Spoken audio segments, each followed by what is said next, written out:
So what about the other 1% of the UFO phenomenon? Has there ever been legitimate sightings?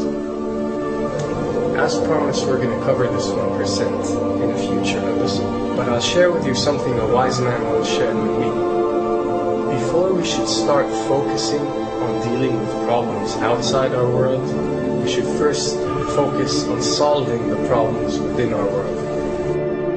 And before you can start solving problems within your world, you first have to solve problems within yourself and within your surrounding environment of family and friends. So basically what I'm trying to say is that we have priorities that we need to focus on first and foremost so we can successfully build our lives and our minds. Now, it's no secret that the difference between what the government knows about UFOs and aliens and what is shared or released to the public is extremely enormous. And unfortunately, governments and several organizations on Earth are taking advantage of the UFO phenomenon to achieve worldly agendas.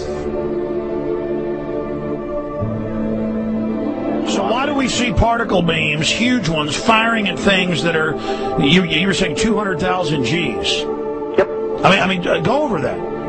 Well, because I think it's part of a test for if there are bad guys out there. Or maybe they're doing preparations for factions. We may be looking at more than one faction. Remember, these groups tend to fragment. They fractally fragment so that you have wars within wars within wars.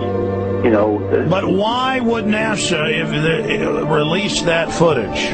Well, remember, you've got all the good guys in NASA, and then you've got a few who are not good guys. The good guys don't know that there's something to keep secret.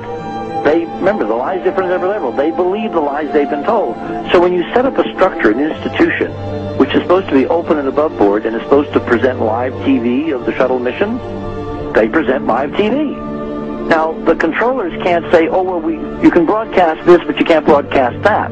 Because the honest guys will then say, sure, well, why can't we broadcast that? So people always say if this was happening, it would come out, and it is coming out. Well, I mean, I agree with you. When you've got the Catholic Church saying we need to love the aliens, they're our brothers, when you've got every major denomination saying it, when you've got all the movies, and you've got, you know, in the 80s, huge programs at the Olympics with aliens landing, you know, fake aliens, and you've got huge things the size of 3 football fields floating over Dallas, and stuff all over the place. Something's going on, and then every government documents about fake extraterrestrial landings. You know, any of this. Why? I mean, you believe it's fake. Remember Operation Northwoods? Yes. Okay. Or we can go to the, September 11th. Governments do huge, big things to sway populations at key nodal points in history. They love hoaxes. Yeah, well, it's manufactured history is what it is. We are building, I mean, all my UFO friends, I need to shake them because they're so, frankly, they're extremely naive, Alex. They really believe we're building toward disclosure. I believe we're building toward a mass, carefully manufactured, fake event where ETs, who are really humans, who are really part of this secret clique, who are probably Nazis, you know, who have developed and perfected their technology from World War II, which is why you've got to get, you know, Joseph on. They are going to basically fake out the world. And there's an incredible window on the Nazi black ops programs, the compartmentalized, incredible high technology efforts that were being funded by the Nazi war machine, particularly toward the end of the war, in a desperate effort to win the war, and they fastened their hopes on several key technologies, some of which appear to be the control of gravity itself, which again is a separate piece of data from my work, which came at this from a hyperdimensional physics perspective. I mean, we know there's a lot of suppressed technology. I mean, 20 years after the B-2 bomber was already in service, they declassified it. So we have a lot of cases of that. We know there's a whole shadow government. This is technology in physics, Alex, that would make anything you think you know like a candle flame compared to a hydrogen bomb. This is a physics that literally allows you to rearrange time.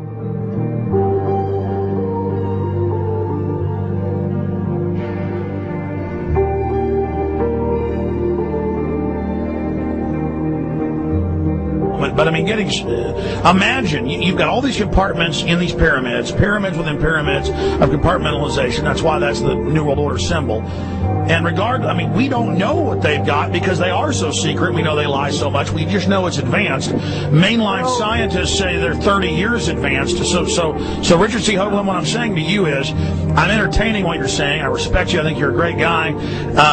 My only issue is, like you said, dealing with what we know they could be up to. The fact, Alex, we have done experiments. We have our own data. We have experiments now from the Soviet Union. 30, 40 years when the Iron Curtain came down, when glasnost finally prevailed, a huge amount of stuff was declassified from the KGB as well.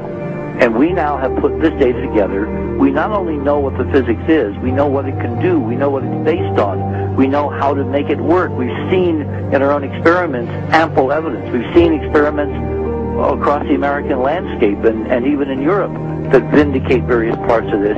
And the latest thing I'm working on, it looks like von Braun himself was deeply involved in some of this early physics experimentation, but they're keeping all the good stuff for themselves. The reason is that if we got access to the good stuff, if we got access to the technologies, the energy, we wouldn't be worried about $4, $5 a gallon gas or $10 a gallon gas. We would live like people are supposed to live, all 6 billion of us who could live lightly on the earth, Alex, with this technology. And live longer. Absolutely, and better, and you could live to 200-300 and have the virility of your 20s and 30s. There's extraordinary medical breakthroughs, there's extraordinary physics breakthroughs, technology breakthroughs, energy.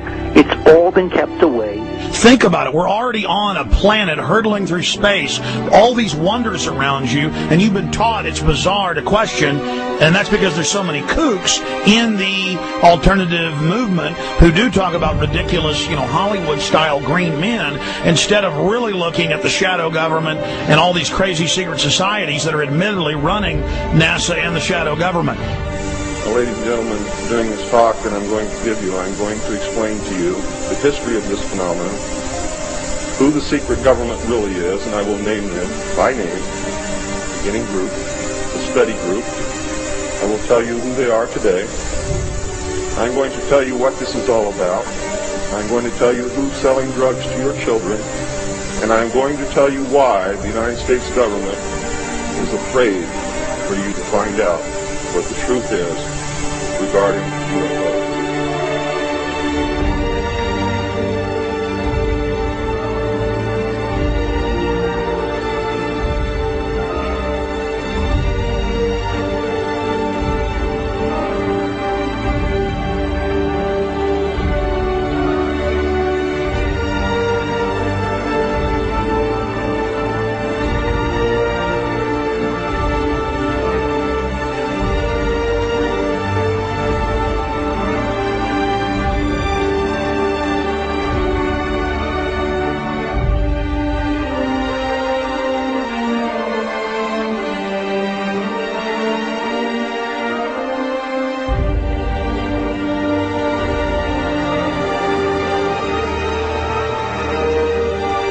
And it turns out that even though she remembered that she'd been part of the team to debrief the astronauts, she couldn't remember a thing that they said.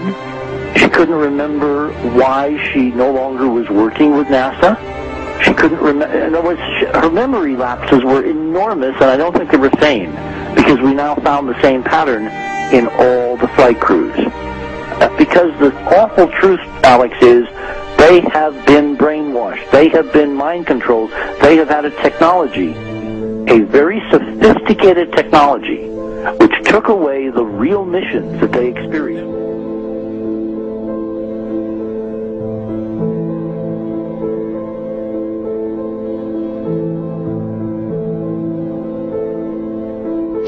Sorry.